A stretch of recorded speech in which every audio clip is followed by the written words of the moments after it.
ข่าวซึกไต้ SSPP และซึกเอาก้าง MNDAA เฮ็ดปังกลุ่มเกลิดปัญหาอันเป็นอยู่ย้ำเหลวเข้มแลบหลีงามสื่อข่าวเกาก้างออกไว้ว่าป่นมาเมื่อวันที่17 6เดือนปี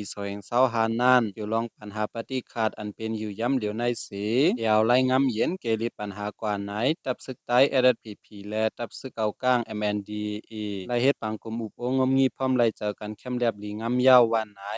ได้ฮู้ว่าจัดเฮ็ดปังกลุ่มกันที่วันตันลุนเจเวงลาชูเมืองใต้ปอดห้องเสทุบโอ้กันลองปัญหาเนาเกตับซึกทั้งสองจุ้มอันเป็นอยู่ในเส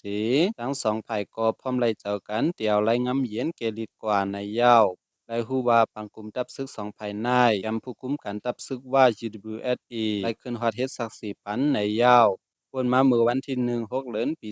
2025นั้นตับซึกเก่าก้าง MNDAA เขายึดสายซึกตับซึกใต้ SSPP ดีตีออกวันนาหลายเซวิงลายชิวนั่นแลสองภายและเป็นปังตึกกันไปตับซึกเอาก้างลู่ตาย8ก้อในยาวเมื่อนั้นนางเก่าป่นมาเมื่อวันที่29 5เดือนปี2025นั่นก็ตับซึกเอาก้างเฮาซึกใต้ SSPP ออกไปตีหมอกคุดทันหินที่วันนำมาเจวิงสีโป้แลสองภายและมีลองพืดยื้อกันในยาว ออคาคมุนเขาหัวในกอขาวและอิงออกมาตีข้องง่างเสียงใต้เต็มต่างไว้มีหนังในเขา